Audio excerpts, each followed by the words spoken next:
goosebumps every time, yeah, 713. Through the 281, yeah, I'm riding. Why they on me? Why they on me? I'm flying, sipping low-key. I'm sipping low-key at Onyx, rider. I get those goosebumps every time. I'm hard to make everything go fine.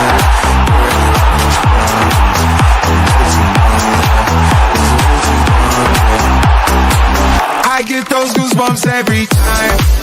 I need the high, throw that to the side. I get those goosebumps every time, yeah. When you're not around, we can throw that to the side. I get those goosebumps every time.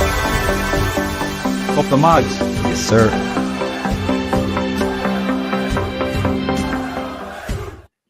Yes! Get in! Get in! Get in! Come on!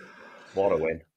Good evening, everybody. Welcome to Loaded Mag NUFC, and it's a special night because we won a game and we are on a roll as things stand. And yes, shades on across the board. Let's go around the table.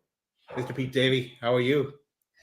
I'm buzzing. Absolutely buzzing. Can't believe it. Can't believe it. We're going to get into it. We're going to talk about all the details, but I'm so happy today after seeing that. Massive win. Means so much to the boys, means so much to us. It means so much to our season. What's not to be happy about? Come on, shades are out. Sunday, fun day. Get Sunday in fun there. day. I love it. Mr. Chris Hall, how are you? Feeling a bit shit, mate. But that's self-inflicted. It's Is there a self-inflicted. reason for that, Chris? Yeah, so I was out last night with the lads and then met up with Lisa a bit later on to go to a party. So really, really good time. But yeah, I've drank far too much. Jimmy Nail, if you're watching, I do apologise because I got on the karaoke and I absolutely murdered Crocodile Shoes, like murdered it. I actually forgot the words. I don't even know how I forgot the words. I think I was that drunk. So that wasn't great. But great night. And then today I was just saying to you boys, wasn't I? You know, sat on the couch, just like, oh, please win. And obviously, I know, we are going to get into it, but yeah, fantastic result to go into the international break with that. Three big wins under our belt. It's great. And I can't wait to look at the league table. I had a little look at it before and it's looking sweet. But I've got my talent. Trying to have a little bit of hair of the dog, see if that makes me feel a bit better. But great to be on with you boys, and great to obviously have everyone with us in the chat as well. But Daz, how are you doing, mate? All good with me. I missed the start of the match. Sorry, missed the start of the match because I was at a soccer tournament for my little boy's first ever game of soccer. So he's made his debut now for Bernards. So he's off the mark there. But yeah, caught it up to it. Then by halftime, it was on the same level as everyone else. But let's get into this game because there's a lot to talk about, and we've a lot to get through here tonight. Daz, have you seen this? I've just had this on the chat. Pete, I don't know if you saw it, mate. Go for it. Well, Sorry.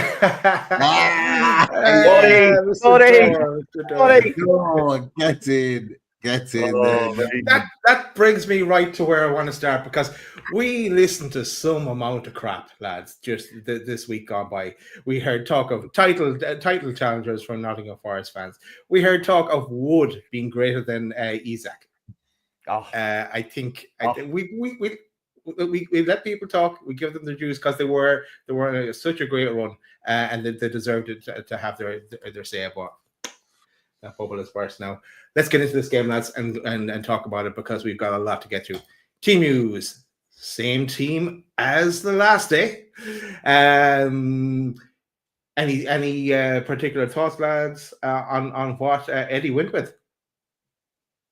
I think just credit to you boys, really. You boys called it. You said the team was going to be the same. I had a feeling Tonali might have come in for Willock, but no, the team was exactly the same. And I was really happy with it, Daz, on the whole. Really happy. Strong bench again. Nice to see lots of options on the bench. But yeah, no complaints at all from me about the lineup. No, I was really happy with it. Cool. How about you, Pete? Absolutely buzzing.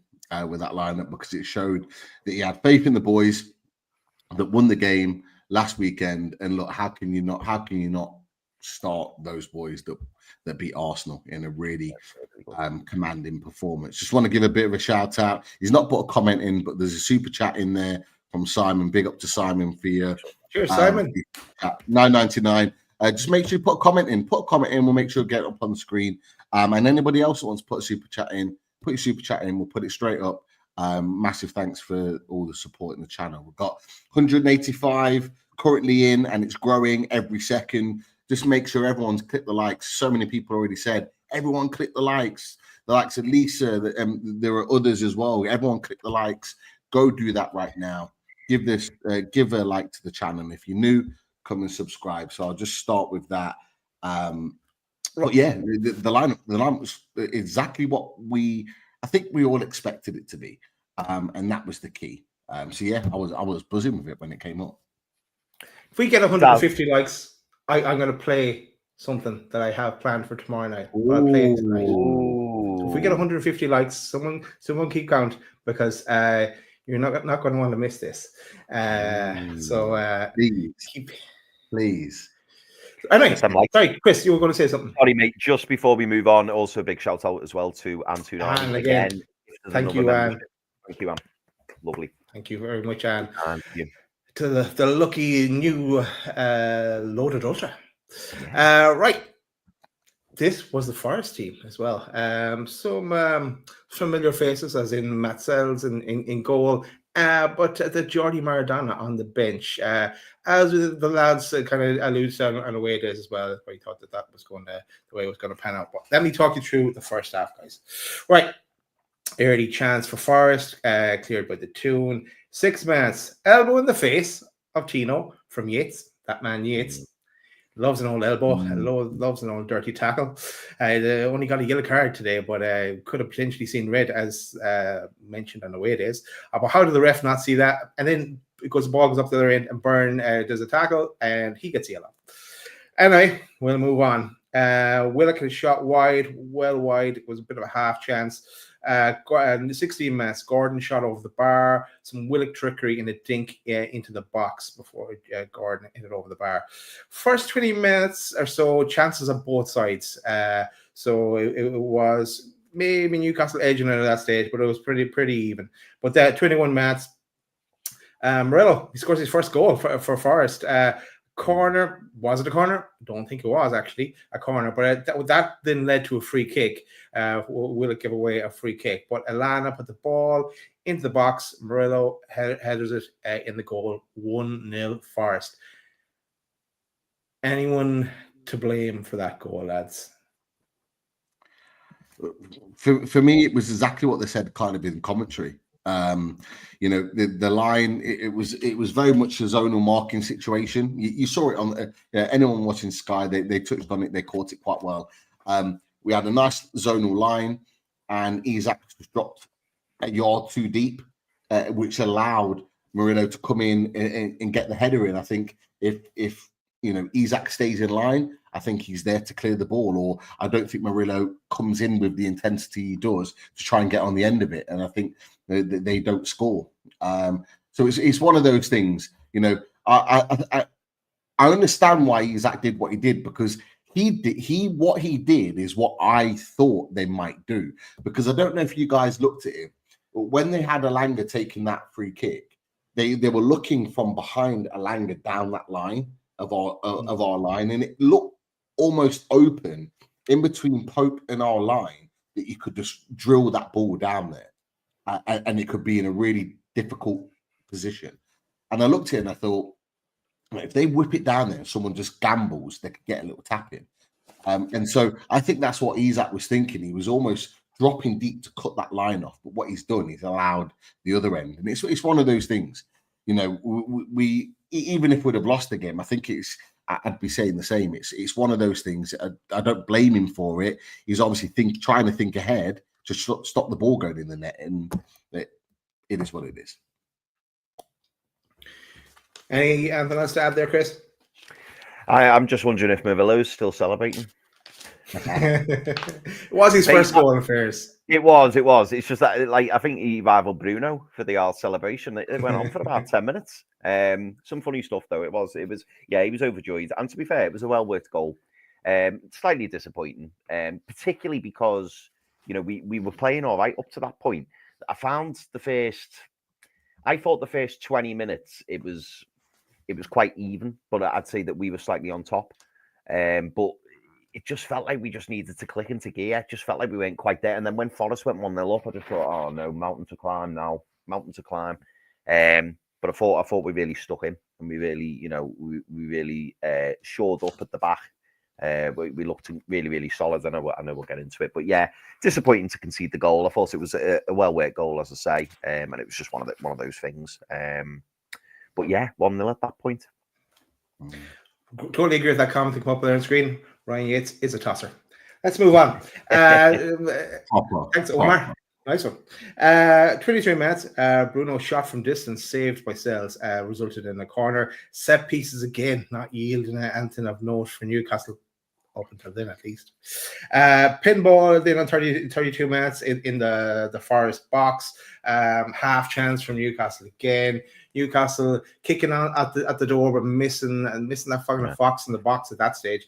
They're kind of trying to force it as well, and Forest kept trying to hit us on the counter. Newcastle free kick just outside the box. As Tino was taken out, no joy from Hall there on the 40-minute mark. 42 minutes, the challenge of Willock in the box from Lana. As far as counters, nothing given. 43 minutes, Isaac, a bit of a run on his own, but it came to nothing. Lots of tackles in the box, but nothing of note for the two, and then no joy for the ref pointing to the spot or anything like that either. But that took us to halftime. Halftime 1-0 down. Newcastle, and what are you thinking then, lads? What are you thinking then, Pete? Because I was just about catching up to everyone then. But what was your thoughts then? I've heard a lot of people online kind of say, "Oh, you know, it wasn't a great first half, much better second half." I'm not going to lie, I was enthused by what I seen. Of course, I was disappointed by the fact that we're going in 1-0, but I'm not going to lie. I don't think we deserved it. I don't think we deserved to go in 1-0 down at half time. I actually think we were by far the better team. In every metric, other than the scoreline, we were by far better than Nottingham Forest in that first half. And it might have not looked as smooth or as slick as what we did in the second half, but I thought we were, for sure, at least value for going in at 0-0 or 1-1. We dominated possession. We created opportunities. Again, final third kind of let us down a little bit, but I thought we were creating good opportunities. We're working the ball really well. I'm not going to lie, boys. That 97 minutes, I was really impressed with our boys today. And so for that first 45, I was coming off almost kind of like disappointed that we're 1-0 down, but not angry or annoyed, because the way we were playing, I was thinking, there's going to be chances in the second half for sure. So that's kind of, I might be the only one. I don't know. People in the chat, yourself, boys, that's kind of how I felt at half time. I don't know about you, boys. Well, Chris, I'm going to come to you. And Eddie must have thought something similar because he didn't make any changes at half time. So he mustn't have thought there was an awful lot wrong. But any thoughts on that first half? Yeah, same as Pete. I didn't go on social media, to be fair, much today. I only quickly sent a tweet out before. But I don't think you'd be able to, hadn't you, Chris? What, sorry? I don't think you would have been able to. No. But no, I like Pete. I just felt we were a little hard done by to go in behind at the break, because I thought we were all right. I mean, it was just the fact that at moments it wasn't quite clicking for us. It wasn't quite there. I would have liked to have seen us be a bit more penetrative at the right end of the pitch, but it was always that final ball, or it didn't quite come off. That's kind of how it felt. But in terms of how we played in general, I thought we were pretty good, and I thought we limited Forest for a lot of the game. And even when you look back at it, a lot of the time, like we were pinned in their half. We had the majority of the ball, and you saw Chris Wood constantly, like tracking back. He couldn't get up the pitch. So obviously, we were pressing them well, and there was some nice little bits of play. But yeah, it was. I felt encouraged, is what I'd say. I didn't think the game was done. I did think that we could still get back in it. So yeah, I was hoping for it. I always think that if we go in at the break 1 down, I always just think if we get that early goal, if we get an equaliser, it's game on then, because it changes the total landscape of the match, and subsequently that's exactly what it did. Nice one. I hope people are smashing that like button, because you're going to miss out and have to wait a full 24 hours if you don't. So please hit the like. I people are touching on the topic in the chat, so you guys, you want to see it. Trust me. Right, let's move on. Because into that second half, positive start from Newcastle. Isak nearly at the end of a great pass and move. Bruno, a curling shot from Bruno outside the box, just over. That was just an exquisite shot outside his foot. Sorry, outside of his boot, I should say. Not outside the box. Newcastle up the pace with the kind of the driving force behind that. Then on 52 minutes, a save by the feet of Popey on the counter-attack from Dominguez. It was kind of pretty much end to end at that stage. Then corner by Gordon, drops down to Alexander Isak, who hit it in off the post. Goal, 1-1, game on. Goal for Newcastle, 1-1. VAR had a look at it as well, said it was legitimate, and cue the celebration before that, actually, from Isak. Thoughts then? Pete, we go to your thoughts on Isak's goal. Wow, just a brilliant instinctive finish. Like, I can't really say too much more other than that with regards to the way he put it in the net. But look, the goal was coming. The way we were attacking wave after wave after wave, we were really kind of getting up ahead of steam, and it looked like we were really pushing as a team for that goal. It was great to see. Lewis Hall, it was almost kind of like risk football at that point, because Lewis Hall was bombing forward and kind of overlapping and almost kind of leaving gaps in and behind, but we were desperate to get that goal. We had Livramento on the other side doing the same. We're really pushing forward and creating opportunities. And, sometimes when you're really pushing, you need that little bit of luck, because the ball gets whipped in by Gordon. It kind of falls nicely off the shoulder, by the way. The shoulder is very clear. Don't know why it took that long with VAR, or why it even needed VAR to see that. But came off the shoulder down, and he's that instinctive finish, bang into the corner. No chance for Sells. And we're back into the game. And like I said, we needed that little bit of luck, because we were pushing. We've been pushing for so long to get back into that game. And when we scored, my first thought was relief, and then secondly, it was right. Let's go win the game. We had our tails up then. We were in that position where we were like ahead of steam. Forest, for the first time I've seen this season, look genuinely worried about Newcastle United and what we were capable of. And I'll touch on a little bit more of that later on. And yeah, it was a case of right, let's go win the game. It was great to see. Just anyone that's worried, it's not the Champions League music. That's later in the season. We've had a comment on that one, Daz. I'm not gonna lie. I know. I saw Chris pop it up there. I think there a second ago. But yeah, let's move on. Did you want to get in on the goal, Chris? I was just going to say, to follow on from what Pete said, like, the one person you want it to fall to in the box, and you can't give Alexander Isak chances like that, because you just know he's going to put it away. And yeah, he took it really nicely, actually, because there was a bit of a melee.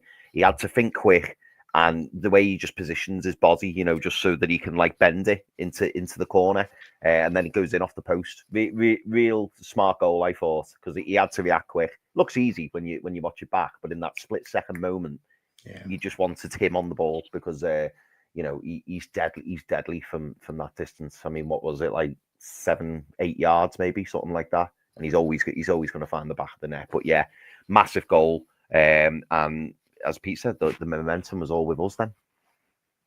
It sure was, and they had to do something to change that. So they bring on the Geordie Maradona. Anderson comes on, and Morgan Gibbs White off. 63 minutes. Newcastle movies across. Gordon header, but no real power on the header. It was a nice Newcastle move, I meant to say there. 64 minutes. Fine. I was going to say I've got something to say on 65 minutes, but go on, carry on. Okay, we'll get to 64 minutes. Yeah, go mate. Yeah. They give you the full floor, Chris. So 64 minutes. Finally, Yates gets that yellow card. The constant fouling. Now, Chris, what do you want to say in 65 minutes? Yeah, it just made me laugh. I don't know whether you boys were the same. I just remembered in my head 65 minutes because I looked at the clock in the corner of the screen, and it just made me laugh. I don't know whether you thought it, or anyone in the chat. Did you see the free kick? There was a free kick, like I'd say it was about 25, 30 yards out, and there was about 6 players, and they were all talking, and I was thinking, finally, a new set piece. There's going to be something's going to happen here. They're doing something's going to happen. So I was like this on the edge of my seat, thinking, like, what's this? And I think it was in the end, they all dispersed, and it was Hall and Cher over the ball, and the commentator was going, Cher's going to hit it, Cher's going to hit it, and he just plays it out to the left and then crossed it. That was the set piece routine. But there was loads of people. There was like loads, and they were all talking and going, "Oh, what should we do? What should we do?" And it looked like this great plan was going to unfold, and it just made me laugh because literally it just plays it out to the left, and then Gordon whipped it in, and it was to no avail, obviously. But yeah. I don't know if you boys saw that. I got excited. I saw that happening. Right. I thought it was just to get a better angle on the cross, or just something a bit different. But yeah, nothing really came of it as we're kind of used to. But 67 minutes. Isak shot after breakaway Gordon run. Willock with a great ball. Isak should have finished it though. If you remember that one, he was ball coming from Willock. Anyone remember that one? No. We'll move on. No, I don't remember that. You're on mute, Pete. Sorry, say that again. Yeah, okay. On 67 minutes, where a breakaway Gordon run, a great ball by Willock then crossed it in, and Isak was kind of there. It was kind of a bit of a volley, half volley. I was on my knees. I was on my knees when it went in. I was thinking that was the chance. Yeah. That was the chance. I was worried. I'm not gonna lie. I was worried that would be the last opportunity we had to potentially win the game. Thankfully, it wasn't. But look, you bet your house, your car, everything on Isak putting that ball away, and he almost struck it, boys, like he was already half celebrating. Because when you get, and look, that's not the first time that Joe Willock ran down a wing and whipped in and glided a lovely ball to the back post. He did it on 4 or 5 occasions. He was superb today. But when he does that, and you see it wasn't behind him, it wasn't a difficult maneuver. It's classic Isak of what you would want his technique to be, and you're just waiting for the goal to just kind of like bulge. And when it goes wide, you're like, oh my God, is it going to be this day? Thankfully, it wasn't. But yeah, it's a great opportunity. But like I say, Willock was superb in that movement. Great ball in. And they've really got some form of connection going on, those two. They do actually. Yeah, sorry, Daz. Yeah, I do remember that. Yeah, mate, like it was. I think I made Lisa jump about 3 foot in the air because she was playing Snakes and Ladders with Summer in the corner while the game was on, and I just went, oh, like I can't believe he never buried it. And I think Pete's spot on. I think it was more he's thought, I've half got this, you know what I mean? Because the cross was perfect. It was perfect height. Isak was on his own in the box. And again, like I said earlier, the one person you want it to fall to. You know, if that was like, somebody else, it might have skied or, mishit it or something. But Isak hits it perfectly. But, it was just off target. And it wasn't that far wide as well. It was close. But you expected him to finish that, and I was gutted because I was thinking, I hope that isn't the moment that we're going to look back on and go, oh, we could have had all 3 points there had Isak put that in. And he'll probably watch that back a few times and think, oh, should have scored there, should have scored. Right, let's move on. 68 minutes then. That was the last bit of action from Willock, because Tonali comes on then. But here we go, boys. Here it is. Tonali. Ball to Isak. On to J7. From the right. Overlapping one from Tino. J7 goes himself, cuts inside. What a finish! Joe Linton! What a goal from Big Joe. Puts it into the bottom corner. Sublime finish. What a goal. Best passage of play in the game. 2-1 Newcastle. Thoughts on that goal, boys? Go on, Chris. Brilliant goal.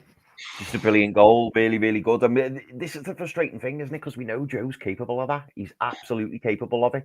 And as soon as he shifted from his right onto his left, I thought he's going to have a crack here. He's going to have a crack. And it's such a measured finish. You know, I think it actually went in off the post, didn't it? Again, a bit like the Isak one.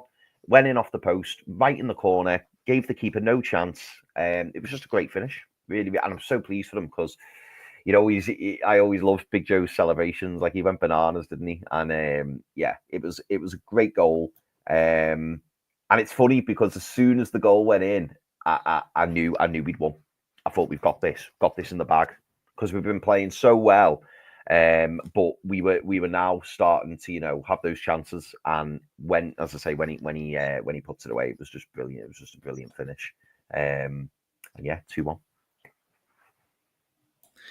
Now, if Anthony was going to put a smile on your face, Pete, talk us through your thoughts on that goal.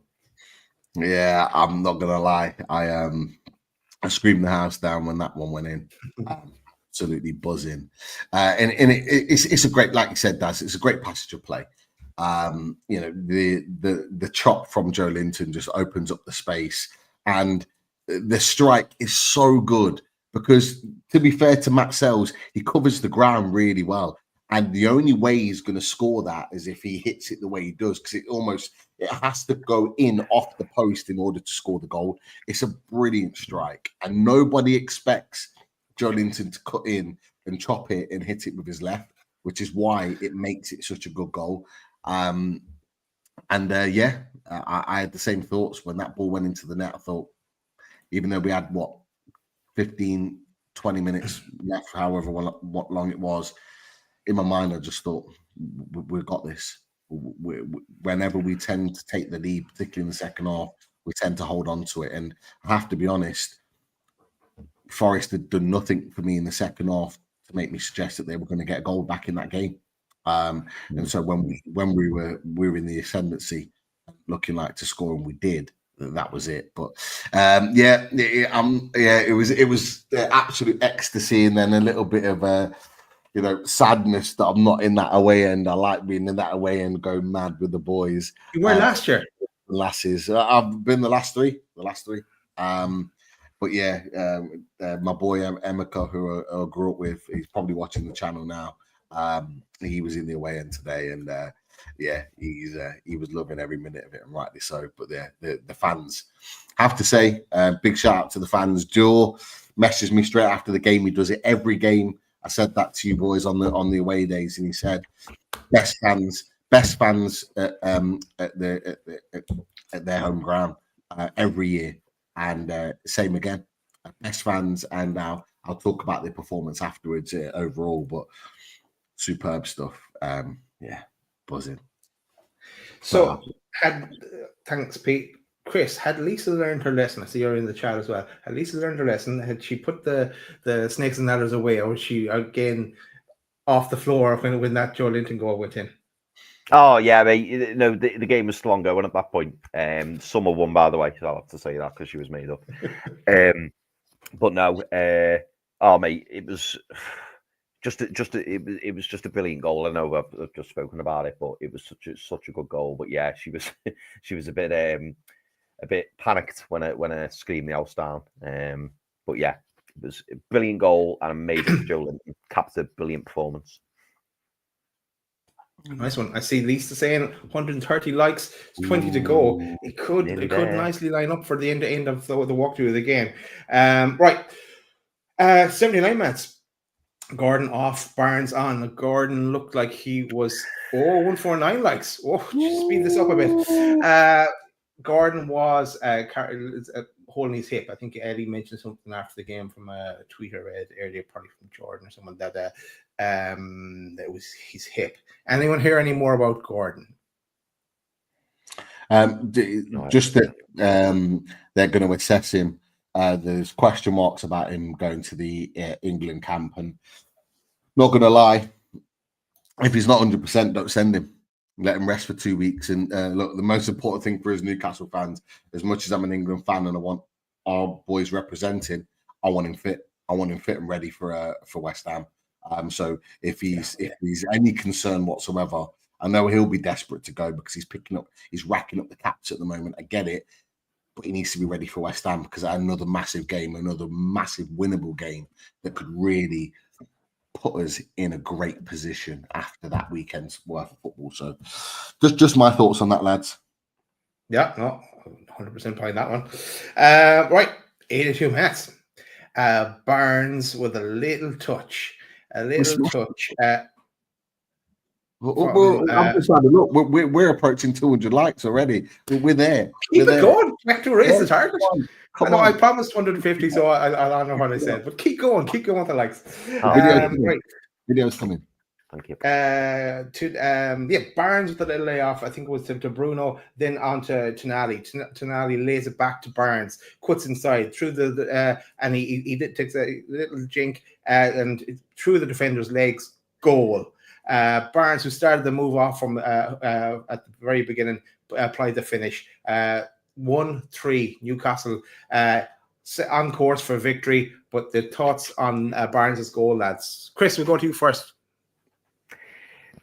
It's just to quote Pete, it's just what Harvey Barnes does, doesn't it? Comes on and makes an impact. When he comes on a sub, Barnes is capable of that, and I thought it was a really clever goal. And again, when he cuts in on his right, you just know, one, it's going to go on target, and two, there's a bloody good chance that he's going to score. I think it ends up going through the Forest defender's legs, which then catches Matt Sells off balance a little bit. But to be fair, he hits it that well. I don't think he would have saved it anyway. But no, fantastic goal. And then that's when you know that the points are safely in the bag at that point, because at 3-1, the game's done.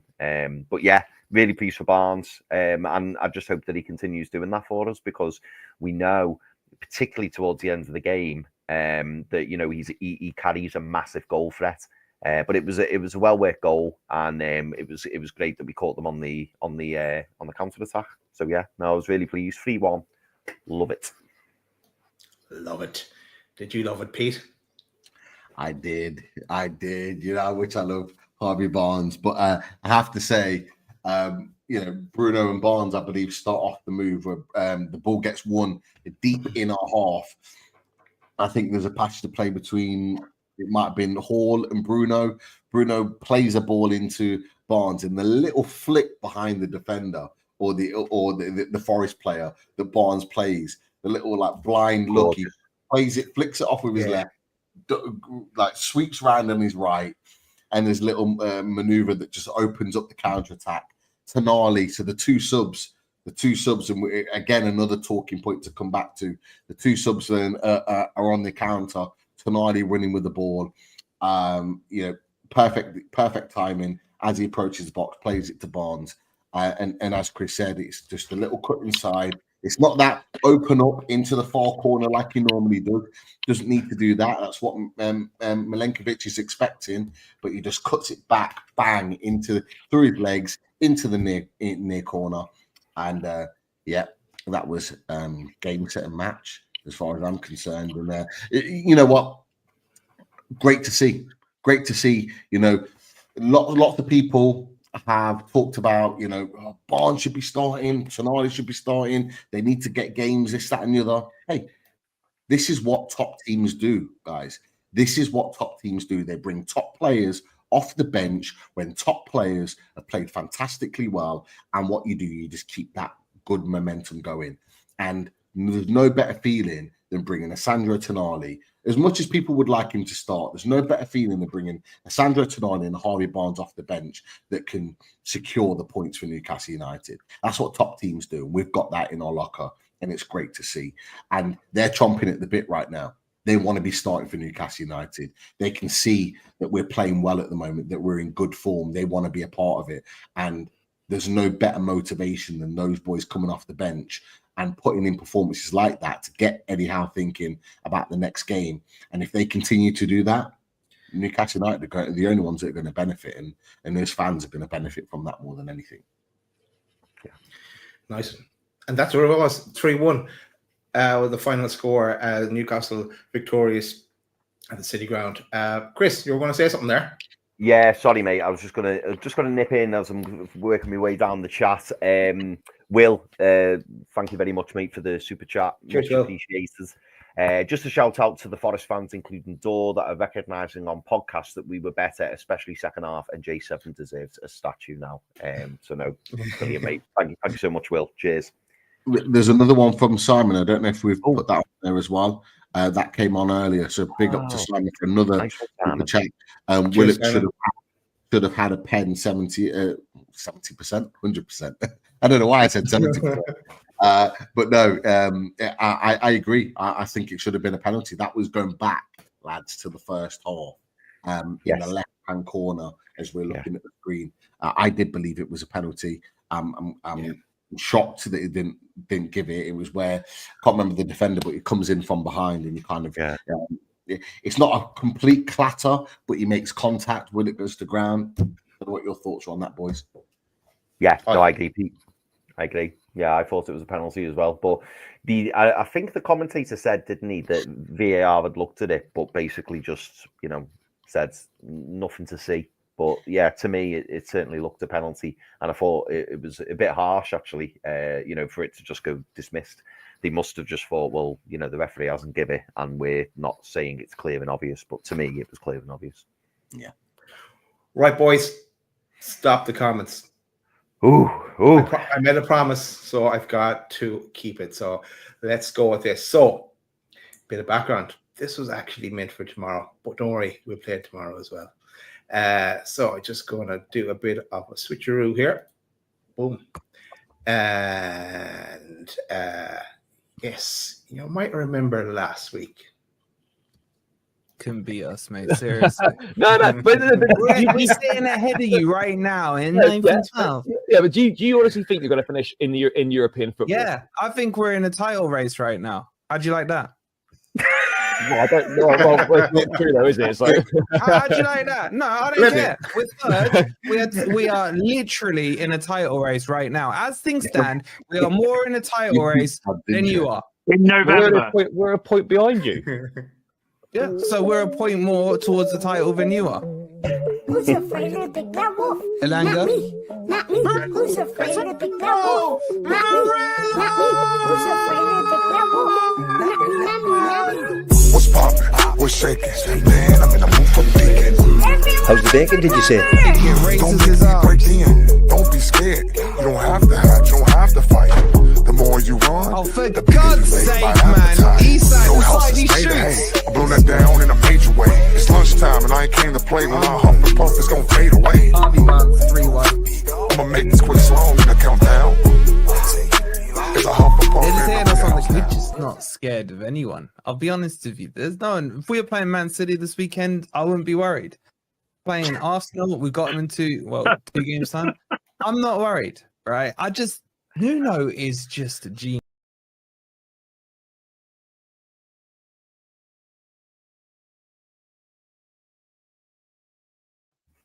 Yes, we will be seeing you soon, Wolfie. I feel that does. Yes, Love it. That tune is quality. I'm not going to lie. I was back so long to that. That was class. Let's hope YouTube thinks so, Pete. But that is. I kind of started working that right after our shows during the week, in the hope that something would fall our way. That is it. Yes, so we'll have Wolfie. All things going well, we will have Wolfie back with us tomorrow on Top Table Talk. So He's tune back. in for that. Oh, he's back. He's back. He's back. He's And he's already getting the cover. confirmed. He's Yeah. getting the cover this week. So that should be good. 6:30 tomorrow evening. Don't miss that. And don't tell him. Even better, don't tell him. Right. That is it for the run through. Then this is the team photo. Obviously, you saw it in the clip there, but this is the team photo. Let me see. I didn't have a proper look at it. All in there. Nice one there. Then, do you want to talk about individual players, lads, or overall summary of the game, or do you want to go on the league table? Your choice. Whatever you want to do, boys. Whatever Well, you want to do. I'll start by saying who my man of the match was. So man of the match was clear for me today. I thought it was Joe Linton. I thought he was absolutely brilliant. I just thought not just the finish and obviously scoring the really important goal to put us 2-1 up, but I just thought he was everywhere today. And then, you know, as we know, he started on the left, loads of interchanging with Willock, did really well. Then he moved out to the right, and then Gordon came in on the left, and he looked great on the right as well. I just thought he was everywhere today. And in terms of, like, you know, other performances, which I was really impressed with, I thought the two wing backs were great. I thought Hall and Tino were really, really good. Bruno, again, another considered performance from Bruno. You know what I mean? Like, he really dictated play a lot.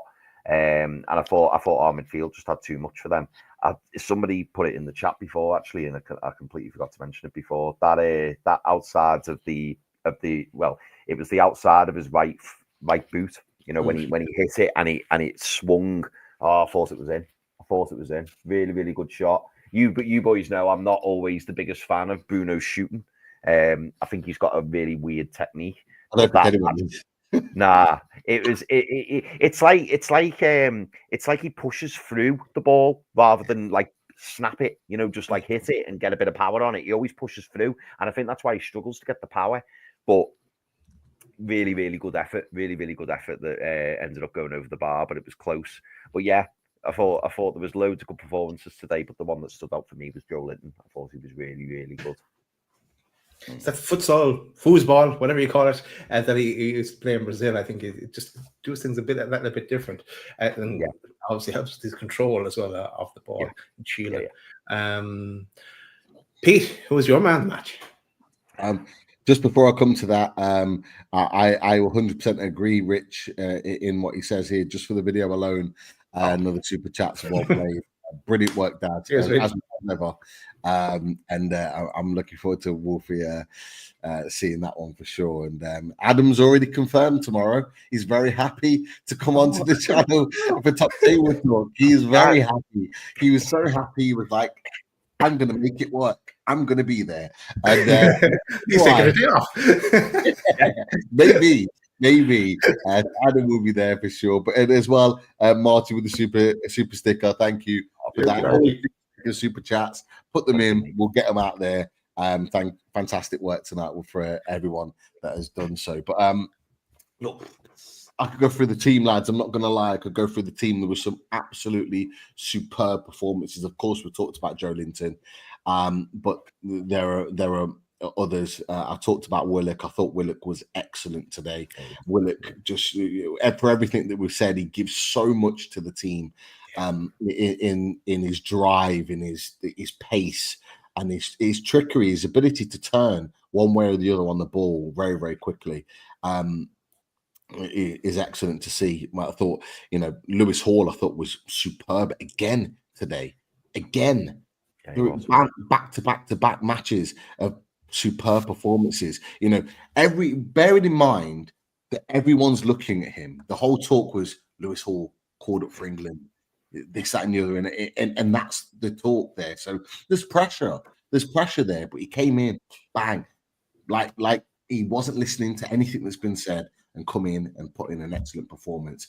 And look, I could go through the whole team. I'm not going to do that. I thought Sean Longstaff was excellent today. I really did. I'll be honest, being in the stadium last week, I watched him. I saw I saw what he brings to this team. I really did. And today I saw it again on TV, what he brings to this team. The covering, at times there was him and Bruno like double teaming their midfield and just like smashing them together. And I loved what I seen from him. You know, you're not going to see him, sticking the ball into the net, paying these worldy passes forward. But what he does, he just breaks things up. He connects things. I referred to it in the Midlands chat. He almost, and it's a Liam Kennedy term here, so I apologize, Liam. Hope you're well. But it's he almost connects the dots in the midfield that connects the team together. That old chestnut. Let's not go back to those days. But he literally connects the dots. Like just him being in there just lets things come together and click. And again, I was really, really impressed with his performance as well. Like I say, there were other players had moments too. Tino was great, but those three in particular, I was going to shout out alongside Joe Linton as having very, very good performances. Yeah, I can't look past Joe Linton really. I thought that there were a number of players, including Willock. Willock, I thought, and he didn't deserve to be taken off, but Tonali, when he came on, he added to it as well. But Joe Linton, I was fully sure. Here we go again. The ball back to Tino, but when he cut inside, he kind of got a shock, and then the shot hit the back of the net. I just couldn't believe it. It was just absolutely unreal. That was just sublime. But yeah, let us move on. Let's look at the league table, lads. Maybe we'll look at a few questions after that. But league. Just before we do that, another super chat in. So big thanks to Jordy too. It's like we won a match or something. Yeah, buzzing. But we appreciate it all. For the Isaac video, when the show comes to a close, Isaac is king. So beware, the Isaac video is coming, and beware, love it. You are going to be frustrated again. But we look forward to that video coming in. Thank you, John, too, for that great stuff. Sorry, Daz.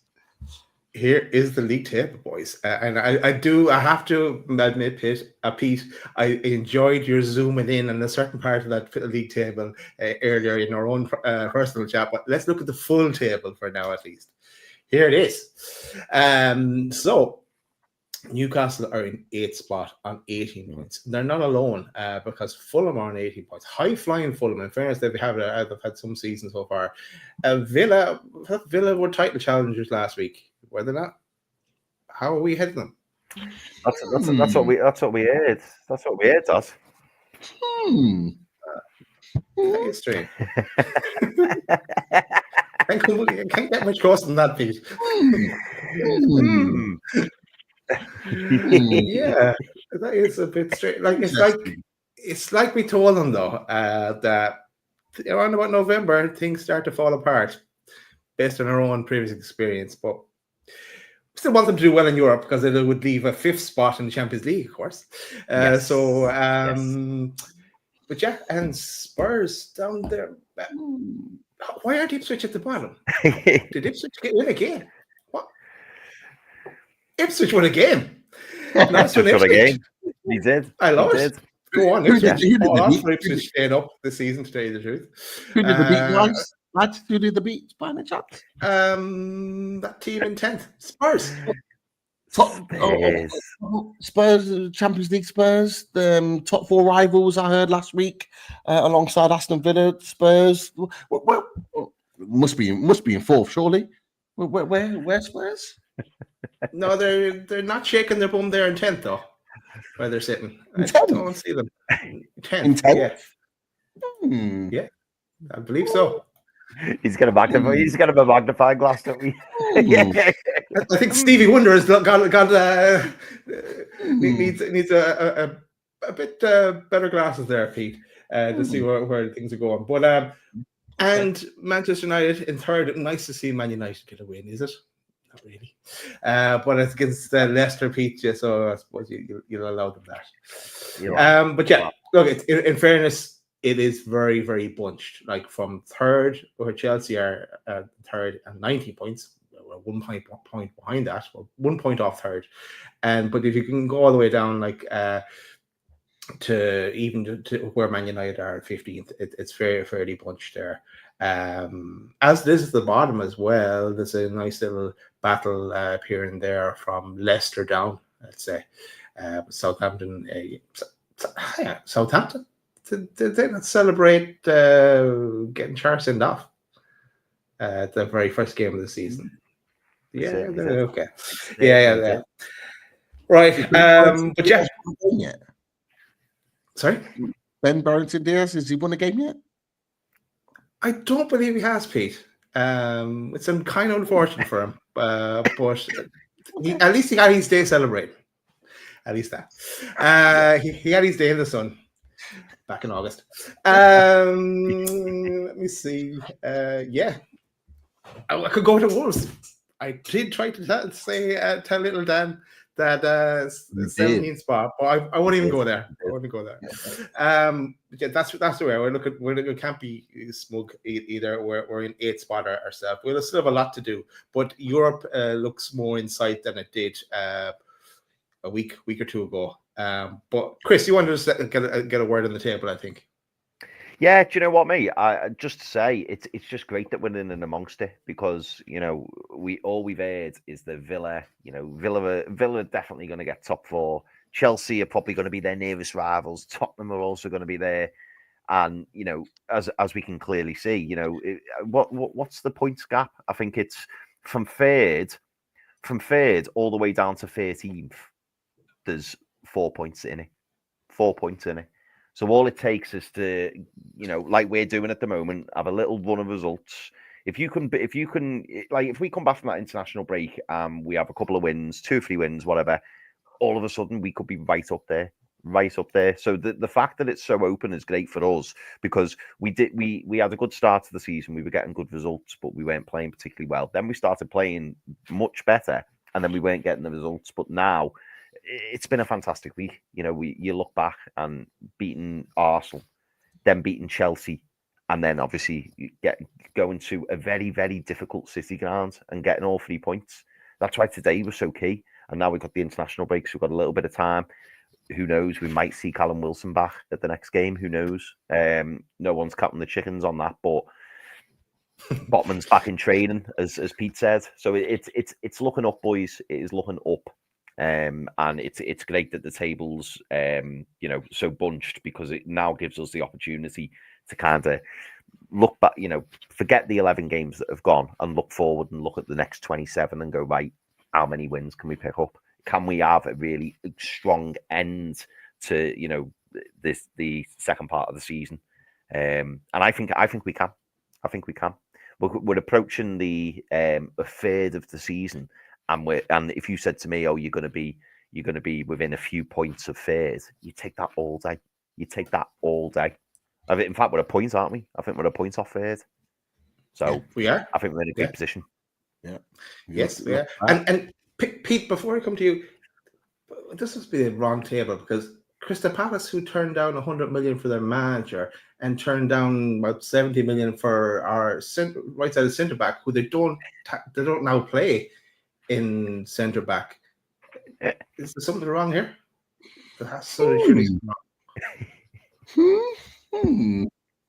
Interesting. Hey D, hope you are. That 70 mils long gone now, isn't it? Long gone. I think people are questioning even if you're half that, mate. Not gonna lie. But yeah, look, and we're not doing this with the table to say that we are guaranteed to get anywhere at the top. We're not saying that, but the reason why we're saying that, and I think we've all three of us have kind of talked about it quite well, is the fact that actually all of these teams that have been talked about, your Villas, your Tottenhams, your Man United, your Chelseas, your Arsenals, and all the rest of it, and Arsenal will be up there, no doubt, but your Aston Villas as well. They've all been talked about as being in that fight for European football, but as far as I can see, we're on the same points as a lot of those teams. We're 1 point behind Brighton. We're 1 point behind Arsenal and Chelsea. Whether we stay there or not is up for debate. But with 10, 11 games gone, we're right in the mix, and we've been told that we've not had a good season. We've been told on Sky and various other things that we're not going to be in the mix. Even today, we're told that by Jamie Carragher that Forget it. that although we had a great win today and we fully deserved it and all the rest of it, that we're going to be at best fighting for Europa League, Europa Conference League. So we're going to be fighting for 8th, 7th place. That's what Carragher said after the game. Based off what though? But based off the fact that they don't want us there, Chris. Oh yeah, no, you're right. You're right. Yeah. But how can They- you say that with any conviction? Because when you look at the league table, they'd be like, "Sorry, Jamie, like look at the league table." It's ultimately, lads, is that we're not flavour of the month anymore. No. You wouldn't be caught dead for making a comment like that for Newcastle United last season after we tore apart PSG in the Champions League, or we were playing Champions League football. We would have been talked about alongside the likes of Villa and all the rest of it. But the reality is that because we're not in Europe, we're not flavour of the month. The flavour of the month is Aston Villa. Flavour of the month is always going to be Tottenham because they're considered part of the big six. So it doesn't matter how bad they are, they're always going to be in that conversation. And equally with Man United, they're always going to be in that conversation, new manager or not, because that's what they want. They don't want a Newcastle United fighting at the top. They're all right giving Brighton their flowers because they know Brighton, regardless of where they finish in the league, they're going to get their best players poached from them in the summer anyway. So it doesn't matter. They're in a different stratosphere. Newcastle United have kept hold of their best players. They didn't want to lose them. And ultimately, these clubs know that. Sky know that. And they know that if we're in a position of strength, that we're going to build and become better and better. And they don't want it. They don't want it. This is why they want Newcastle out of that conversation. And ultimately, I'm arguing against it, but equally, I'm quite happy with it. Let's go about our business. Let's go about our business. Let them talk about us. Yeah, we'll fight for 8th. We'll fight for 7th. But let's go surprise them. Let's go surprise them. Let's do something that they're not expecting. And then hopefully April 12th, we're in a position there where they're talking genuinely about us being in that conversation. I'd much rather that than them bigging us up right now in November. Yeah. And this seems like a really good time to play the Champions League music, but I won't. I'll resist. But yeah, let's carry on. Yeah, I'm sure we're not going there yet. We're not going there yet. Back to those days. Another couple, maybe wins against West Ham and Crystal Palace coming up after international break. We'll see where we are then. But we get a few comments and questions, lads, from the chat. I don't know. There's a few. Oh well, I say there's a few. There's loads. No, I'm not gonna lie. We'll start with this one. It was the one that's just come in most recently, but Burns yellow means that he misses the next game against West Ham. Shaw did well to avoid one. I thought he was going to pick one up, but it's looking like it's going to be a straight Kelly in for Burn. What are your thoughts, boys? Are you annoyed by that? Are you disappointed? You worried? What's your thoughts about Burn missing the West Ham game?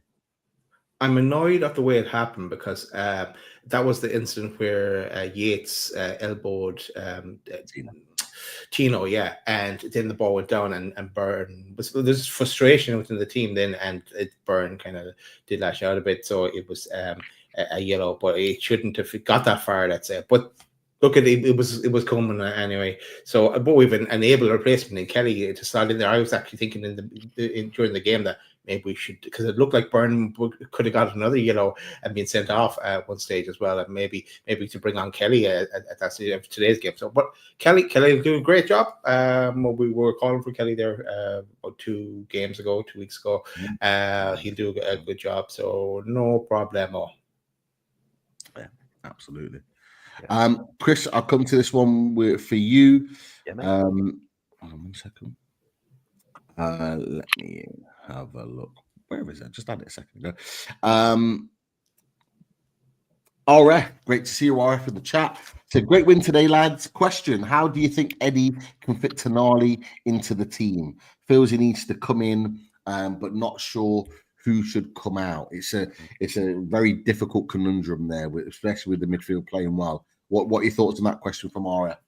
Yeah, it's a great question. And yeah, I think I would like to see Tonali come in the team. However, I think it's difficult to drop any of the lads that are currently playing there because they've been absolutely outstanding, haven't they? I had, as I said at the start of the show, I had a feeling that he might have played Tonali today. But he stuck with the same team, and as you boys rightly said, Willock was absolutely outstanding, and long may that continue. I think long term, I think Sandro Tonali is going to be a huge part of Newcastle's central midfield. I think I think it's one of those where he's just got to take the opportunity when it comes. But let's not forget, it's a squad game. And I don't think it's necessarily a case of, let's throw Tonali in because we have to, because he's brilliant, and he is brilliant. But it's got to be the right players for the right game. And I have no doubt that when Sandro Tonali does come in, I think he'll make a huge difference. And I think he will have a good performance. I've got no doubt about it. But for me now, I think it's difficult. It's difficult to change that midfield three because it's working so well. So I think he's just got to bide his time, and then it will come, and then obviously it'll just be about Tonali trying to cement his place then. Absolutely. And you talked about squad game. I tell you what, Daz, squad game is going to be very interesting come April, May next year. I'm not going to lie, it's going to be a very interesting conversation with a few players. That is for sure. I thought we'd have to run an early edition, Pete, there about 3 or 4 weeks ago. But no, we're good. We can hang out till April, May. We'll be good. We could hold off, but it'll be a monster show for sure. I'm sure you'll be ready with the spreadsheet and everything. Yeah, no, we'll try something different. I think this time when we do it, we always do. We always try and mix it up a bit.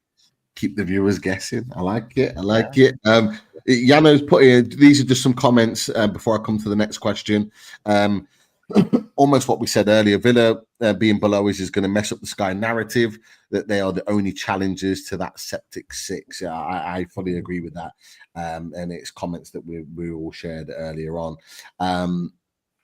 Interesting one. Not really a question, but we can put our comments on this. Anderson didn't look like he wanted to come on when stood on the touchline waiting. Did you see any body language issues with Anderson? Not going to lie, I saw a little bit. I had my feelings on this, but what do you boys think with regards to Anderson today? Yeah, I saw Lisa put it in the chat as well about the body language. I didn't really notice that much, but I was probably still buzzing after that Isak goal to bring it back to 1-1. Yeah, so I didn't notice it. I'd have to look back at it again. Must be difficult for him, though. In fairness. Yeah. I think it's very difficult for him. Sorry, Pete. I was just going to say I think it's very difficult for him, and I think when it's your hometown club and he's obviously dreamt of playing for Newcastle, he was happy at Newcastle. Newcastle were happy with him. He didn't want to leave. It must be unsettling. I must admit, like Daz, I didn't really pick up on it too much, but that was just because I was so engrossed in the game. Do you know what I mean? I didn't spot it.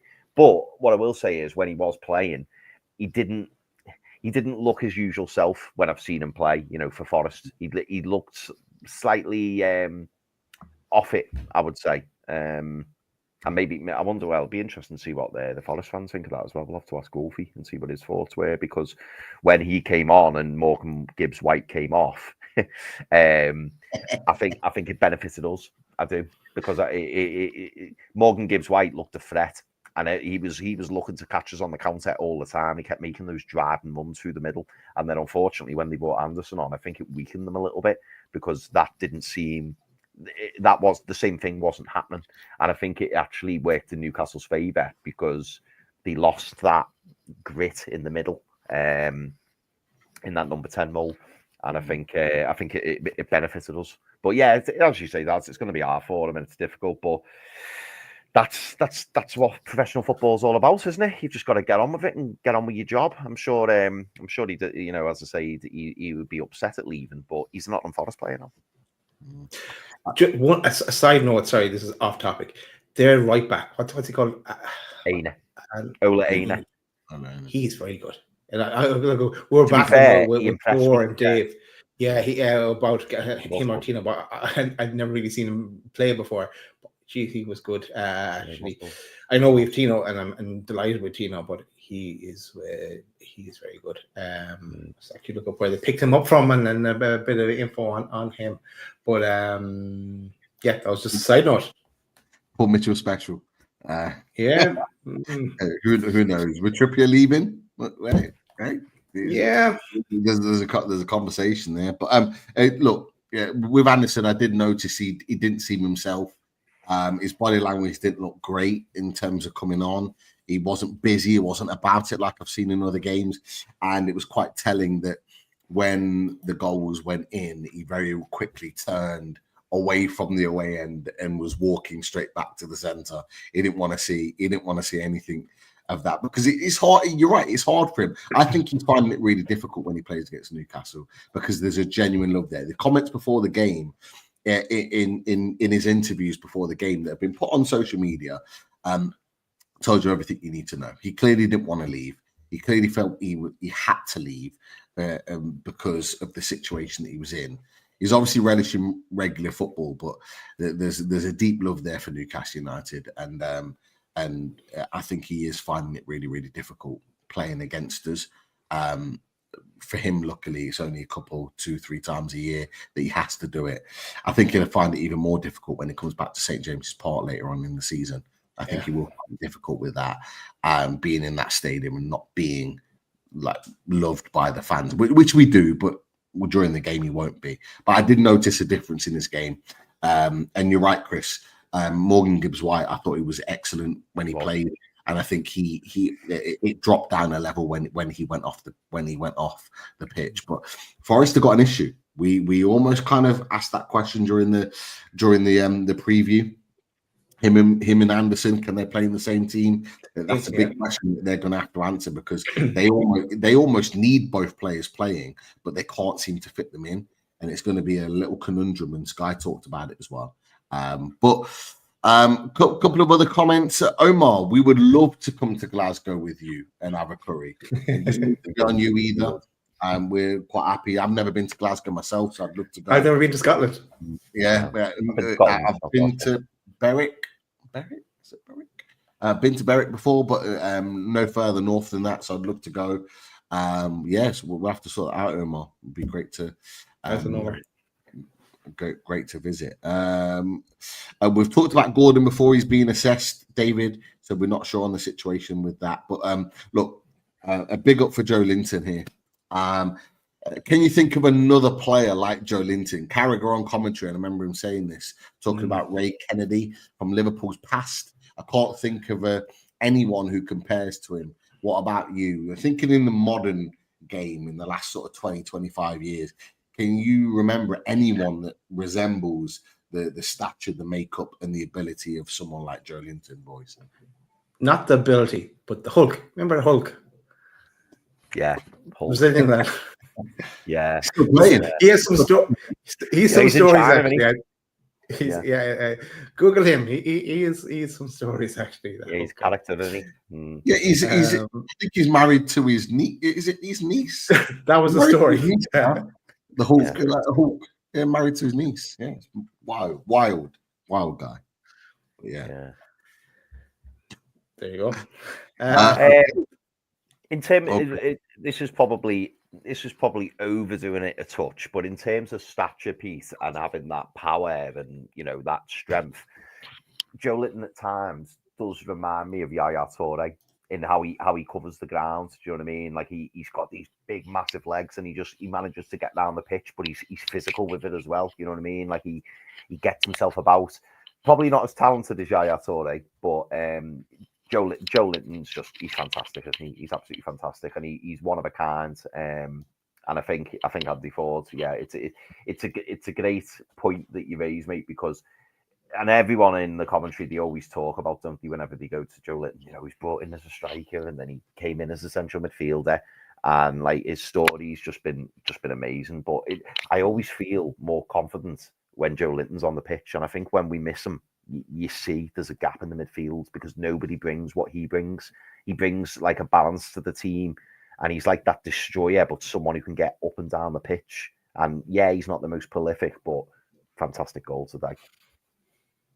Yeah, Absolutely. There's some other comments on here. Kelly, we'll get a chance in the next game. We talked about it with Byrne being out.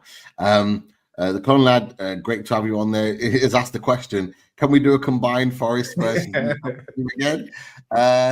Would there be any changes for you boys from the combined 11 that we put in there? I know there was some question marks about Aina and Tino and Wood and Isaac. Any changes there, boys? That got silly. That got silly. Yeah, that Isaac conversation.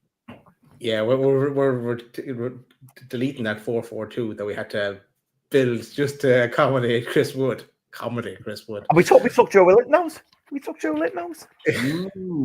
Well. But yeah, I can't believe that the boys had Isaac in the same conversation as Chris Wood. That's where it got silly. In fairness, you say boys, but it was Duo. Duo was the one. David was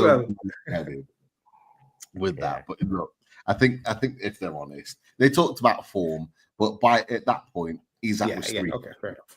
He's now 4-4. So that there was a very valid argument on our side of the coin as well, because Isaac was in form and still is in form. So yeah. I get but at the same time as well, you can also understand like they're the highest they've ever been for a long time, and so you can allow them to get a bit carried away. Yeah, true. People in the chat, put a few questions in the chat. We've got a few more here, but put some more in. Go for it. Whilst we're still on, there's a couple of questions still coming in here. One from Mike. Question: could we easily recoup the 40 million we splashed on J7? I wouldn't sell him, but how much would it take to consider it? And who could we replace Joe with? Rodri, in my eyes. I don't know if Rodri would be costing 40 million, and I don't think he'd be wanting to leave Man City anytime soon. But boys, question there for you. Good one from Mike. Yeah, no, we're not selling J7.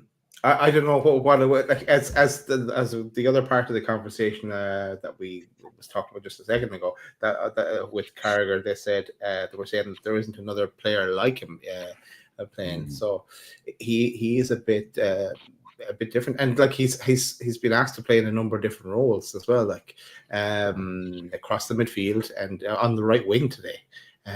Where he did really well. Yeah, another option for us in the right wing, which allows Gordon to move over. But I don't know who you'd replace him with. I think you'd be changing the style though. If you were ever looking to offload J7. Yes. Do you know what? I don't know. If we were to sell, if we were to put Joe Linton on the market tomorrow, or if someone was to bid for him, it's an interesting one, isn't it? Because I don't know how much the fee would be or how much we'd want.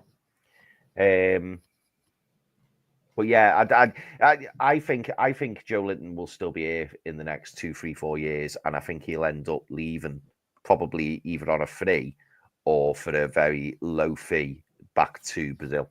That's what I think he'll do. In fact, I was trying to remember then.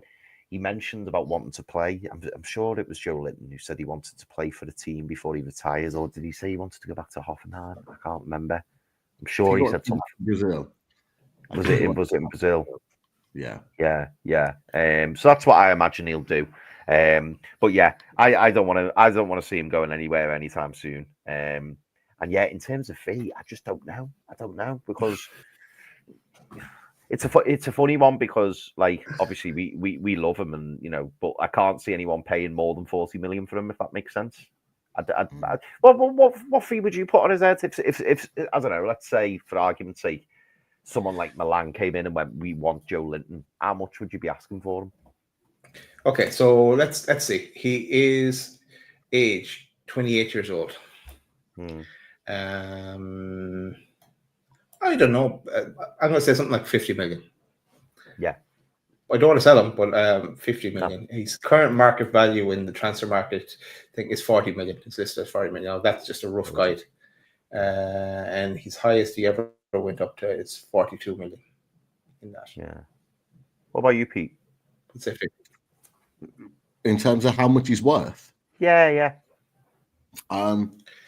if we were pushed to sell Joe Linton, the fact that he signed a new contract as well, I wouldn't be asking any less than 50 million for him. When you look at the 50 million pound players that have gone before, the likes of Gylfi Sigurdsson, although his name's not spoken anymore for obvious reasons, and Richarlison as well, gone for 50 million. For me, Joe Linton's better than them, and for his stature, for his ability, and for the fact that we're not great sellers, so we need to value our players a little bit higher than what we normally do. I would put him in that 50 million mark. What is he? 27, 28 years old, 28. Coming into the prime of his career. 28 to 32 for a midfielder is normally the average sort of prime. Yeah, I could put him in as a 50 million pound player with the values that are going around nowadays and what he can give. Yeah, I won't be selling for anything less than 50 million, but he ain't going anywhere. Yeah, we don't want to sell. That's the we don't. Yeah, definitely. Interesting from Claire G. I'm going to get your thoughts on this. I see Tonali and Barnes leaving. They won't be subs. What's your thoughts on this? I mean, I talked about the fact that it's a squad game. Another plug there. Squad game. What are your thoughts on these two potentially going, boys? No, I don't think so, because there's going to be plenty of rotation, because like international break now, who's going to come back tired, or maybe touch wood, hope they don't, but come back with potential niggles, injuries. Gordon now has a bit of an injury on his hip, may not go play for England. Will he be back for West Ham? So there's going to be times that we're going to need to rotate. There's going to be 2 games in a week or 3 games over the space of 7 days. We're going to need to rotate. So I think we still stick with the starting lineup we have, like we did last week. Stick with that when it comes to West Ham. But obviously now we can't. We'll have Kelly in for Byrne.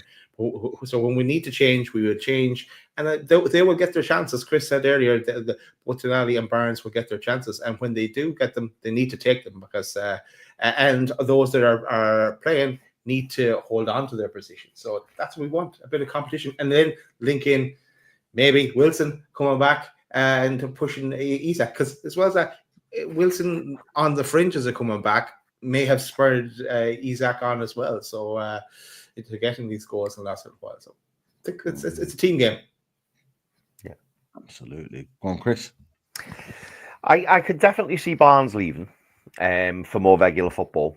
I think we've spoken about that, haven't we? And said that, I think if somebody came in, what am I doing there? I think if somebody came in for Harvey Barnes and put, say, 40 million on the table, I think Newcastle would listen. But that's not to say I want rid of them. It's just that, sometimes players do have to go with empty, to kind of free up some money and stuff like that. Tonali, I think Tonali knows that he's probably just biding his time in order to get in the team. And I think once he does get in the team and cements his place, I think he'll stay in the team, in my opinion. I think he's just got to wait for that opportunity. Would you sell Barnes if it meant getting an elite right winger? Boys. Yes, I would. Because we're desperate need of a right winger, really, really are. And I think I know Joe Linton's played there today. I know Gordon can play there, but ultimately, long term, we do need a new right winger. So if it meant, sorry, that's one mate. No, I was just thinking through as well. At least we also have Gordon, we have Willock, we have Joe Linton that can play on the left wing as well. So we're well stocked there. So yeah, I would as well. Would you, Pete? If there was a good enough offer that came in for Barnes, I think we have to be really good sellers now, and I think it's been well documented by the journalists that have reported on it.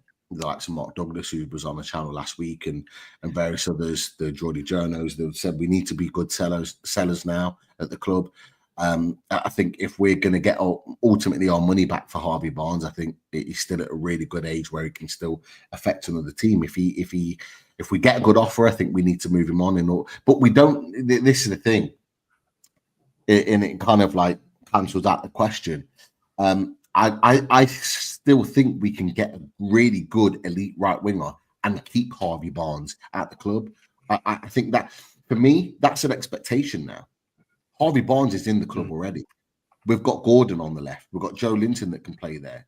For me, the priority right now is moving on a Murphy and a Miggy to get a right winger in, an elite right winger that can add to what we've already got. I'm not looking to get rid of players that are brilliant squad players or players that can push the first team players to secure another right wing. I want the lot. We want to be the squad and the team that we want to be to regularly fight in European football. We need to produce players that are coming in to add to what Harvey Barnes is giving, to add to what Joe Linton and Gordon are giving, not in replacement for any one of those players. That's kind of where I'm at right now. So no, it's a great question, but for me, I'm not looking at that right now. I'm not looking at. I mean, I would if it came about to it, but ultimately, I'm looking to add in addition to, not in replacement of. But that's kind of where I'm at, boys. Yeah, it hinges, like you say, Pete, doesn't it, on Miggy and Murphy? That's what it hinges on, because one of those need to go in order to have free up a space on that right hand side. Sorry, Daz. No, I'm going to steal the chat for 1 second, Pete, because I like this one from 9. He says, well, Gordon is a right winger now, so KK Daz. We do like the Georgians. Maybe not. I think it's a bit out of our price range. Is KK, but as long as he doesn't end up, I saw him linked to Man United. As long as he doesn't end up at Man United, I don't want to see him there. No. He's finally joined us. Well done, Wolfie. Oh, Wolfie. Well done today, guys. Better team won. Big respect. And it kind of adds to something that I was going to say anyway. Wolfie, there he is. There he is. It's like he's talking to us. Nice one, Wolfie. But he does remind him. Very true, though. He's coming with nicely confidence, Wolfie. and rightly so. But he said, "Wish him luck for the ass chewing in 7 words." I ain't interested in the 7 minutes. I'm interested in tomorrow night. Are you all going to get that chewing for sure on the top table talk? There's no doubt about it. Top table talk, Wolfie. You're getting the cover. This week. Monday, 6:30. Everyone in the chat be there, because Wolfie will be getting a chewing for sure. And Niall asks if he's okay. I'm sure he's okay. Yeah, he's all right. Copyright strike incoming. He's coming with a thunder. Always confident. I tell you what. He's confident. He's saying just. Yes. Has Wolfie seen the video? That's what I want to know. No, but he's seen the copyright strike. The He saw us using his clips. I think that's what it is. So we should have been. We'll ask him tomorrow if it's okay. We'll ask him tomorrow. But no, great points. There's a few questions in the chat. I don't know if we'd mentioned, and I could be wrong here. Do we mention the memberships of 2? No, we didn't. No. Oh, we did. The last day, yes, we did. And Peter as well. So we've mentioned those. We'll come out of that. Do we mention about Dave? Member for 14 months. Nice one, Dave. Dave is in Ireland. Nice one, Dave. Top man. And our mod as well. This is way back when we had only 153 likes. But yeah, for 32 months as well. There were some other points. Seems to be a topic from earlier on in the show. Thought I'd bring that back up. That's an interesting one. And Alan Thompson, great member of the community as well. Neverlin and and Carragher, I think, they both said we would finish 7th, 8th, 9th at best at the start of the season. Yeah, I think that feeds into the conversation of letting them talk, letting them talk, and we'll just go about our business as well. I just wanted to bring on to another point. Peter Moyle puts at least 7 against West Ham. So Peter's confident right now. But what are your thoughts about West Ham? You know, I'm not going to lie. I watched the 90 minutes. That was the game that I watched on Saturday, the 3 o'clock kickoff. I watched West Ham. I wanted to keep an eye on what they were doing. I'm not going to lie, boys. They were at home against Everton, and I was not impressed at all. Apart from a couple of chances really late on when Danny Ings, of all players, came on the pitch, they did nothing.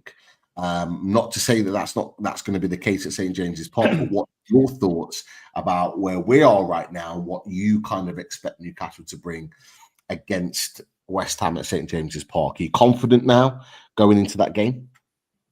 Monday Night Lights, 8 p.m. on Sky. Level 7 West Ham fans as well up there in the sky. That's the game that we were at last year, lads. We were at the home game for the West Ham game with the 4-3 cracker. Barnes with the winner. I'm confident. I'm confident. Let's see where we are, or if there's any injuries after internationals, of course. But I'm confident against West Ham, as I am confident of the next game against Crystal Palace away from home as well. But it's a bit far away yet. How about you, Chris?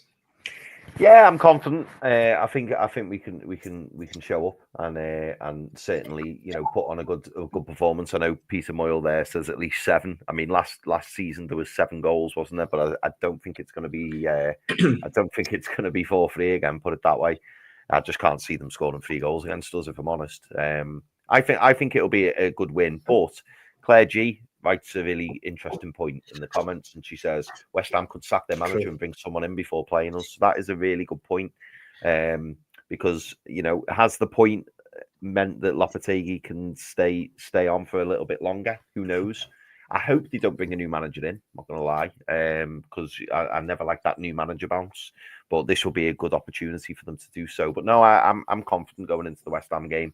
Lads will be refreshed. Hopefully Gordon will be okay. And who knows, we might even see Callum Wilson on the bench. So, no, I think it'd be good, and I'm looking forward to it. Jose Mourinho is looking for a new role, isn't he? There's West Ham for him. But the other point I was going to make, counter argument here, is that if Eddie was to get wins against West Ham and Crystal Palace in November, he would be a big contender for a manager of the month. It didn't work out great for Nuno. That actually, or Chris Wood, that little curse. But yeah, why not Eddie? Let's see how it goes this next 2 games. Yeah, no, absolutely. 1983, member for 28 months. Just put that on the screen. He just became a member yesterday, but he was actually a member for 28 months. You were. Nice one, Toon. But it came up as a new one. Okay. Other comments as well. I think there's a few more been added in. Yeah, we're well up in the likes. Great stuff, and thank you for all. This one, Matt Targett was on the bench today. I saw him warming up during the midweek in training when Keith Downey was filming the training schedule. I think it might have been on Wednesday. They did a video. Seems like we last saw him. Boys, is he one for the door in January in your thoughts? Lewis Hall playing well, Kelly potentially back up. We've got Botman coming back potentially. Is Targett one for a move out of the club? What are your thoughts on Matt Targett right now? Sell him if we can. If we get an offer, a decent offer, and get his wages off the bill as well. For me, yeah, his time is up for sure. Injuries haven't helped him, but his time is up. Do you think a loan would be more realistic at this point? And do you think Eddie Howe would risk loaning him out and moving him out the club because he likes to hoard players to make sure that we've got lots of players available. But injuries have not been the worst thing at the moment, although and Gordon are question marks. Do you think he'll take the risk, Chris, on potentially loaning him out? Knowing Eddie, probably not. I think the only way that we'd loan him out is if it was a bit like the Lewis Hall deal, where there was like an obligation in there. If he hits a certain amount of games, I think there'll be clubs interested in Matthew Targett. I know people aren't like the biggest fan of him, but I think he's a solid left back. I think he's decent. He's certainly good for to have in and around the squad. But again, if we're talking numbers, if we're talking about trimming the squad down a little bit to allow for new people to come in, he's got to be right up there on the list of players to go. Because Lewis Hall is the number one, and as you rightly say, we've got Kelly, we've got Bain, so there is suitable backup. And then obviously, don't forget, we know Trippier can play there, we know Tino can play there, so I think his days are numbered, if I'm honest. And I do hope that we do get some decent money from him. I think this is what me and you were talking about, wasn't it, Pete? We were saying I think we said what was it, anywhere between 8 and 12 million or something like that. But I don't know. But yeah, I think for that now. I'd scratch and claw for that right now, mate. Yeah. I know. I think it'll be difficult with the wages, as people are saying. He's on 100 grand a week, so it will be difficult. But there will be clubs out there who will take him. And obviously, if a club gets a couple of injuries or whatnot, I think he'd be a good loan signing for some clubs. It's just whether or not we're willing to do it. But maybe we will. But there's got to be some kind of clause in there as well, so that we can guarantee some money. Because what we don't want is to lose him in January till May, and then for him to come back again, and then we're back to square one again. You know what I mean? It would be good to kind of get him off the wage bill permanently. Cool. Interesting. Right. I'll put a cap on all the questions now. No more questions coming in at this stage. Okay. So I'm going to run through the last few. So, I mean, first of all, keep smashing the likes. Keep doing the good stuff. Lisa and the team have been fantastic in pushing it all show. So make sure we keep doing that. And thank you for all your support. Really appreciate it. I'm going to leave Lisa's comment for later on. 1 point between 3rd and 9th, a run of a few games will make a massive difference. You look at the fixtures that we've talked about: West Ham, Palace, Liverpool, and then I think is Leicester City after that. We've got Ipswich coming up as well. Do you think there's now a run of fixtures, boys, where we can put points on the board to really kind of propel us up into that sort of European, maybe even Champions League conversation? Yep, the 6 up for grabs in the next 2, and then it'll be an interesting roll of the dice. And that game on Wednesday, 7:30 on 4th of December against Liverpool at home. I think nothing there, but yeah, that one game at a time, and then international break first. Okay.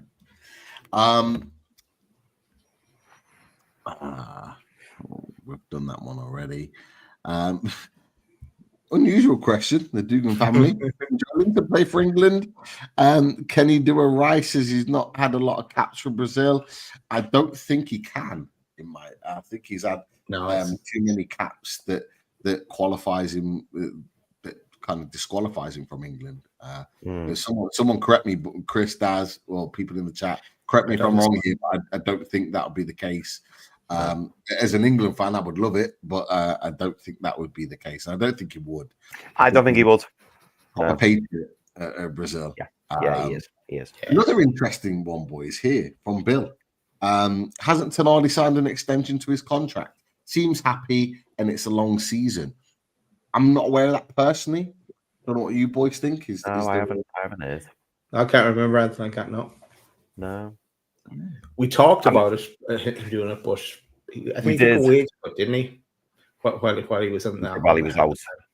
Yeah, he did. I know some people were calling for him to sign a new contract, as in, to give us the year back that we didn't have. I know there was talks of it, but I don't know whether the club. I think the club are probably focusing their efforts on other players at the moment. You know, obviously we heard Fabian Schär and Dan Burn are the next two up. Oh no, Fabian Schär and Emil Kraft. Sorry, Fabian Schär and Emil Kraft are the next two because obviously their contracts are coming to an end at the end of this season. So I think they will be the next two that get announced if they do end up signing new contracts. But yeah, who knows? Who knows? But yeah, Bill, if you can. If you're sure that's the case, do let us know, mate. Okay. Jordan 2 for Life says, I said Arsenal would beat us. They didn't. I'll say now Liverpool won't beat us in December. Just you watch. I love that. Jordan 2 for Life. Yes. Bring it on. Are you boys feeling that confidence? Chris, you're going, yes, Daz. Are you feeling that confidence, mate? Not yet, no, to tell you the truth, because I want to see what state we're in come that, like, as I said, let's beat West Ham, let's beat Crystal Palace, and then see where we are, injuries-wise, suspension-wise, everything. But we'll give them a damn good game. I know that for a fact. And we definitely owe Liverpool, and boy, how I'd celebrate that one. Oh. We all would. Since we've known each other, we haven't beaten Liverpool. So, yeah, would be massive. We owe them one. We definitely owe them one. And what I do hope as well, I hope they remain unbeaten by the time we play them, because I want to be the ones to beat them. And well, saying that, I know they've lost to Forest, but you know they've on this run, and they've only had that one game, haven't they, where they got beat. Doing well in the Champions League. I think the top of their group, aren't they? Or the top of the group. One group, yeah.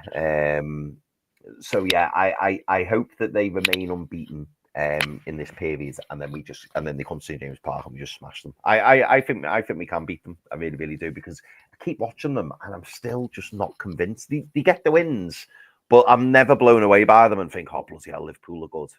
I just don't.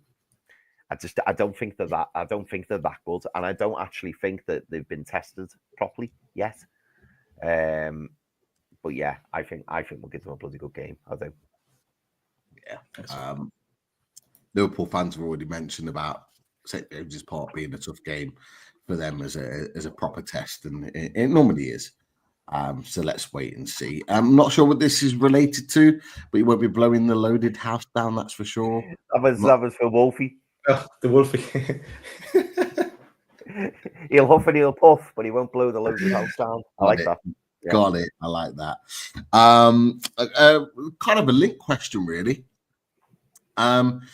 This one here is, if Lascelles and Botman are back fit in January, we have to look at a right winger or a centre forward in the January window. And that asks the question here from Distracted Hodgson. What do you think of Wilson going to Brentford in a swap deal? I assume it's from Mbeumo. What are your thoughts on that? Do you think that Lascelles and Botman potentially coming back December, January will push our thoughts for more of an attacking player? I know we talked about that before. How do you see that playing out, boys? I'd go for a right winger. If we could do a swap deal with Brentford after we knock them out of the cup as well.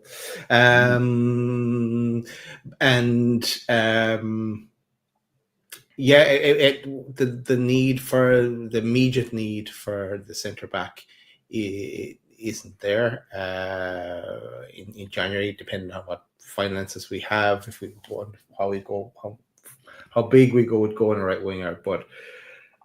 Let's see, things can chop and change. Injuries as well. We're only the first week in November. Second week in November. So let's see where we are. Okay. Coming towards the end of the comments now.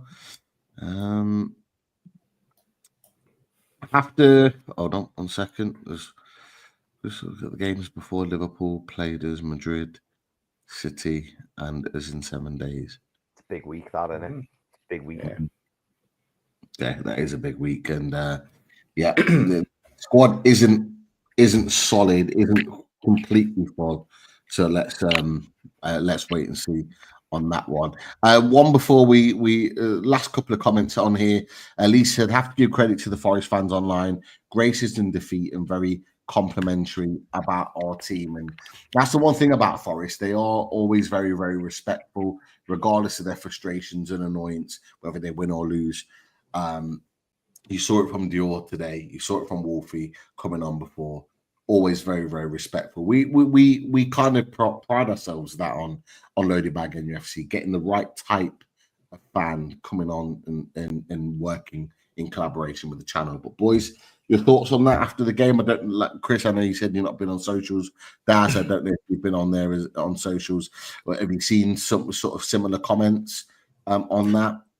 No, I haven't, but I would agree with the statement from Lisa. Look, I was more focused on what the guys we had on in Wolfie and Dor and Dave, and then just the banter from the lads. It was in good spirits, and yeah, we're going to in turn reciprocate with celebrating the win today. But the best of luck to them for the rest of the season. That they're still flying high, still ahead of us as well, and. Like to see them in the mix for the European place once it doesn't affect us, but it'd be great to see them back in Europe. Nottingham Forest. Yeah, proper club Forest, aren't they? They are a proper club, and I think, do you know what? In fairness, to them, they've got a cracking team. They have got a really good team. There's some really good players in that team. Hopefully, ones that we might be able to poach, but no, in all seriousness, I think I think Forest are going to be fine this season. I actually think, having seen them today, I think they've got a chance of finishing in the top 10 now. I know some people have got them down for like 12th, 13th, but they should enjoy the journey while they're on. That they're on at the moment while it lasts. They should enjoy it. And hopefully, they can kind of bounce back from the defeat today, because, like I say, I think they've got a really talented team, and they could go and do some decent things this season. Cool. Definitely. The one thing that I've seen on social media is that I think what we saw from the preview is a lot of confidence. Rightly so. They're third in the league. They're happy with where they are. But I think, and Joel mentioned it in his review, a quick review of the game, is that it was almost like a little bit of a humbling. It was almost a reality check that they're doing really well, but they're not quite there yet. And I think we have the caliber of player that can go into that game and really kind of nullify their top level quality. And we did that today really, really well. And it shows that we're just still that rung or two above Forest, although we're not playing well at them, or we weren't playing well early on in the season. We've been able to do that, and I think, a big respect to those guys, Wolfie, Dior, Dave, great people. And look, it is what it is. They'll have a good season. They'll disrupt a lot of teams, but what we've shown today is that when we're at our absolute best, we are capable of causing problems for any team, and we've done that today. And look, let's be honest, Forest ground is a nice hunting ground for us. We produce some good stuff there, and we've done that over the last 3 years, and long may it continue. That's as far as I'm concerned. Definitely. Nice one. Yeah. Last couple amazing comments, questions from the chat. Excellent end to the weekend. I'm not sure about that foolishness that's come after that. Just ignore what comes after those two black and white hearts. No, Geordie Team for Life. That's not what we do on this channel. Sorry. But that was the last comment for me. This one here. Are we playing Champions League music? I don't know. No, I think we said, didn't we, when we actually get in the top four, when we're in the top four, I think we're entitled to then. I think we're entitled to. Yeah, well, we're still. We can smell it though. We can smell it. We can't hear it though. Not yet.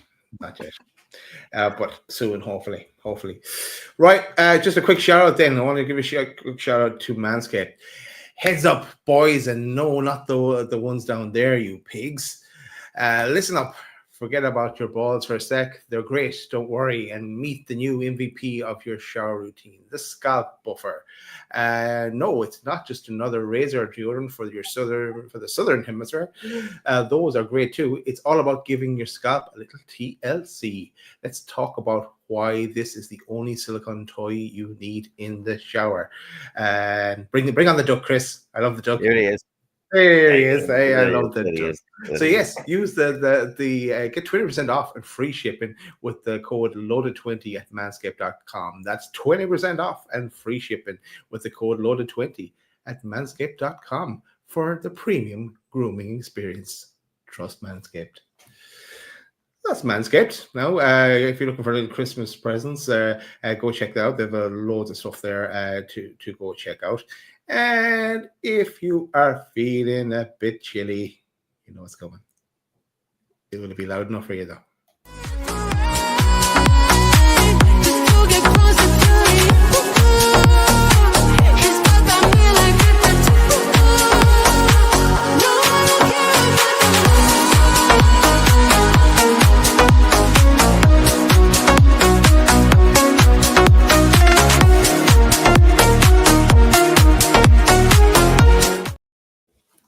Still have to see The Angel of the North. Still haven't seen it. All the times I've been in Newcastle now, still haven't seen it. But yeah, that is Russ at theradiatorshed.com. And yeah, contact Russ at 077-666-04112 or at the email address russ@theradiatorshed.com. That's our own online shop as well. If you want to get that in those Christmas presents, now get in early, get those Christmas presents, and still have a 10% off in the loaded shop. The link is in the all the show's description. You'll find it in there. Go check that out if you wish at some point as well. As we said as well, coming up tomorrow, 6:30, it's Top Table Talk. Who's afraid of the big bad Wolfie? So, and all the lads will be joining us for that. So another cracking show there. Also a bit of crack. That is it. And we're actually, I'm not going to tell you what's on, but we're going to be bringing you shows on Tuesday and Wednesday as well. Ooh. That might be news to you, Chris. It is.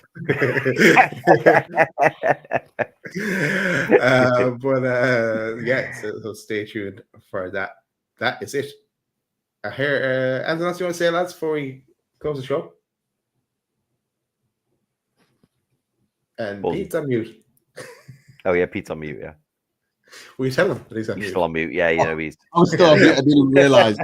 I'm not going to lie. I'm still buzzing. Can't believe it. Gonna go back and watch the game now. Full 90. Watch it again. Buzzing. Can't wait for the next one. Nice one. All right, keeping in the Swedish team, I think we have to play this. Good night, everyone. See you tomorrow, 6:30. Wolfie time.